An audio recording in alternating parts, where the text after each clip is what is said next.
आप देख रहे हैं वीओपी न्यूज़, जनता को रखे सबसे आगे। पहले मैं आज आप सबका इस प्रेस कॉन्फ्रेंस में स्वागत करता हूं। आज की हमारी प्रेस कॉन्फ्रेंस जो करने का मेन मुद्दा था कि कल ही यूटी एडमिनिस्ट्रेशन की तरफ से, जो जम्मू कश्मीर की यूटी एडमिनिस्ट्रेशन है, उन्होंने एक नोटिफिकेशन जारी किया और उस नोटिफिकेशन में ये मेंशन किया गया कि जो पहाड़ी स्पीकिंग पीपल हैं उनको कैटेगरी दी गई थी रिजर्वेशन में। रिजर्वेशन उनको दी गई थी स्टेट गवर्नमेंट, यूटी गवर्नमेंट की तरफ से। लेकिन कल मैंने उस नोटिफिकेशन को पढ़ा और पहली बार हिंदुस्तान के इतिहास में मैंने देखा कि एक एक्ट बनता है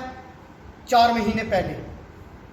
और उसका जो कंडीशन लगाई जाती है वो 4 महीने के बाद लगाई जाती है।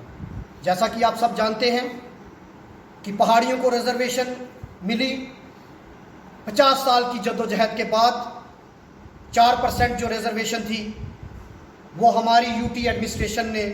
जो एलजी साहब की एडमिनिस्ट्रेटिव काउंसिल है, उन्होंने एक नोटिफिकेशन जारी किया 20 अप्रैल 2020 को और उन्होंने जो रिजर्वेशन एक्ट है 2004 उसमें अमेंडमेंट करके पहाड़ियों को 4% रिजर्वेशन दी।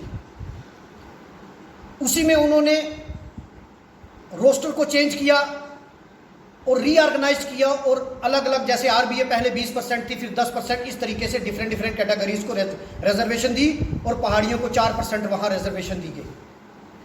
जब वो एक्ट नोटिफिकेशन आया, उस नोटिफिकेशन में कहीं भी ये नहीं लिखा था कि पहाड़ियों के लिए इनकम बार होनी चाहिए, पहाड़ियों के लिए कोई मिनिमम इनकम होनी चाहिए कि वो कितनी इनकम होने के बाद उसको कैटेगरी मिलेगी। और उस नोटिफिकेशन में क्लियर कट ये लिखा गया था कि जो पहाड़ी कौन है, जो पहाड़ी जुबान बोलने वाला है। और उस नोटिफिकेशन में क्लियर कट ये लिखा गया है कि पहाड़ी एक ट्राइब है, लिंग्विस्टिक और इथनिसिटी के आधार पर उनको रिजर्वेशन दी जा रही है। और हमारा जो केस है, जैसा कि आप मीडिया हजरात जानते हैं कि अलग अलग गवर्नमेंट्स ने और सेंट्रल गवर्नमेंट को रिकमेंड किया हुआ है और सेंट्रल गवर्नमेंट एक्टिव कंसिडरेशन है एसटी स्टेटस के लिए। लेकिन जब तक कि एसटी स्टेटस पहाड़ियों को मिलता, एक गवर्नमेंट, जम्मू कश्मीर की गवर्नमेंट ने उनको 4% रिजर्वेशन दी थी। मैं आपके नोटिस में ये बताना चाहूँगा कि उस एक्ट में कहीं भी इनकम स्लैब नहीं था कि 8 लाख की इनकम जिसकी होगी, 8 लाख से नीचे वालों को ही ये इसमें जो सफरर होंगे, आपको मैं ये बताना चाहूँगा कि 80% लोगों को इस कैटेगरी का बेनिफिट नहीं मिलेगा। अगर ये इनकम